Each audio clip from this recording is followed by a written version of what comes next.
ये टी पेशी ते असां आया आहियूं।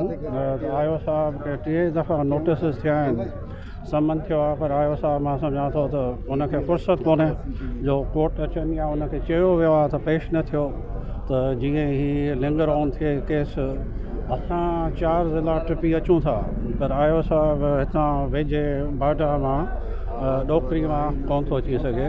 मां सम्झां थो त साहब न अचण जे करे जेको सुवाल जी उहो तारीख़ूं थियूं थियनि आयो साहब जे न अचण जे करे। अॼु 3 तारीख़ मिली आहे आयो साहब जे न अचण जे करे। केसनि में कुझु कोन्हे बाबा, कूड़ कूड़ थींदो आहे, सच सच थींदो आहे। कल्ह सखर में बि केस पूरो थी वियो, राणीपुर वारो बि केस पूरो थींदो, हीअ बि आयो साहब ईंदो त इनशाअल्लाह पूरो थींदो। छाजे करे केसनि में को शइ ई कोन्हे, त केस इहे जेके कूड़ा आहिनि उहे बीह कोन था सघनि। ऐं अलाह जो शुक्र आहे 3 तारीख़ मिली। सर ये कल सीएम केपी के वियो आहे इमरान खान सां मिलण, मुलाक़ात न कर साईं छा थो चई सघिजे। पहिरां अमीन गंदापा साहब सां मुलाक़ात कंदो रहियो आहे, हाणे नए सीएम साहब खे छो झलियो वियो, छो मुलाक़ात कोन करणु ॾिनी वई, मूंखे हिन जो नॉलेज कोन्हे। कल्ह असां कोर्ट में असीं सखर में, उन खां पोइ आगा सराय दुरानी साहब जी ताज़ियत कईसीं। राति डॉक्टर साहब इब्राहिम खान वारो वटि सखर उते शिकारपुर असीं। असां त कोर्टनि जे पोइ आहियूं, टीवी कोन था ॾिसूं त छा थियो आहे छा कोन थियो आहे, या तव्हां खां न्यूज़ ॿुधीसीं। अवाम में इहे बि चइबो आहिनि त पीपल्स पार्टी ऐं नून लीग में इख़्तिलाफ़ पैदा थी विया आहिनि, तव्हां इन शइ खे छा था ॾिसो? ॾिसो, उन्हनि जो पंहिंजो ज़ाती मामिलो आहे, इख़्तिलाफ़ आहिनि, नज़र अचनि पिया।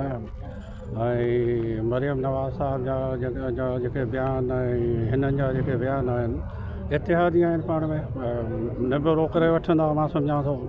ऐं ॿिन्हिनि खे गॾु हलणो पवंदो, न त इहा हुकूमत जेका आहे हली कान सघंदी।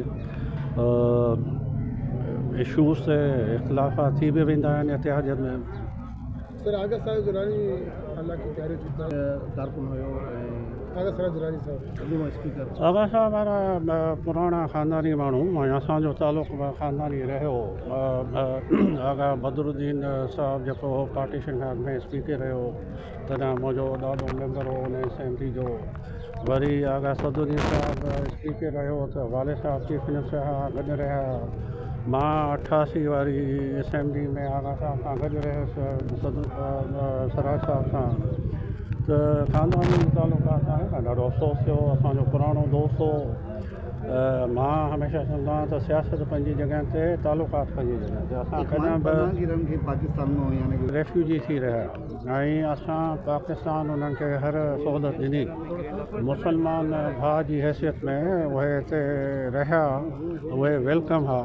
पर जॾहिं अफ़गानिस्तान जो मसइलो हल थी वियो, ऐं अफ़गानिस्तान में हाणे गैर मुल्की क़ुवतूं कोन्हनि, त मां सम्झां थो त अफ़गानियुनि खे वापसि वञणु खपे, पंहिंजे मुल्क वापसि वञणु खपे। कुझु शहरनि में जेको ऑपरेशन न थियो आहे उन्हनि जे हवाले सां छा चवंदव? इवेंचुअली जिथे किथे कोशिशि इहा ई आहे गवर्नमेंट ऑफ पाकिस्तान जे, त असां वॾी महिमान नवाज़ी कई अफ़गानियुनि जी, असांजा मुस्लमान भाउ आहिनि।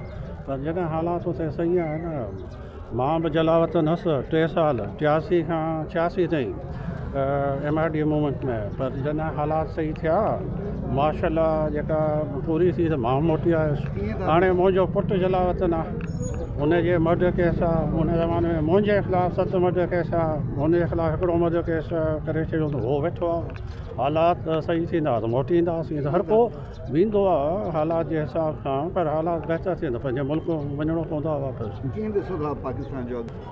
पाकिस्तान तमामु ई ॾुखे दौर मां थो निकिरे हले। पाकिस्तान इंटरनल हालात जेके आहिनि, बलूचिस्तान हुजे, फ्रंटियर हुजे, आज़ाद कश्मीर हुजे, पंजाब में जेको थियो आहे, त ॾुखी सूरत हाल आहे पाकिस्तान में। ऐं जेको हाई ब्रेड जमहूरी निज़ाम इंट्रोड्यूस कयो वियो आहे, थोपियो वियो आहे माण्हुनि जे मथां 2 इलेक्शनूं 18 ऐं 24, उन ते माण्हू मायूस बि आहिनि, बेज़ार बि आहिनि। ऐं मां सम्झां थो त अगरि फ्री एंड फेयर इलेक्शन न थी हुई त पाकिस्तान उनहो मुहतमिल कोन थो थी सघे फ्री एंड फेयर इलेक्शन न हुजण जो, उन में पाकिस्तान खे तमामु घणो नुक़सानु थी सघे थो। मां सम्झां थो त पाकिस्तान जी बका फ्री एंड फेयर इलेक्शन। अच्छा तो हमारी पंहिंजी पार्टी खे असांजे कोटनि में एॾी आहे जो उते ई हलचल थी वञे।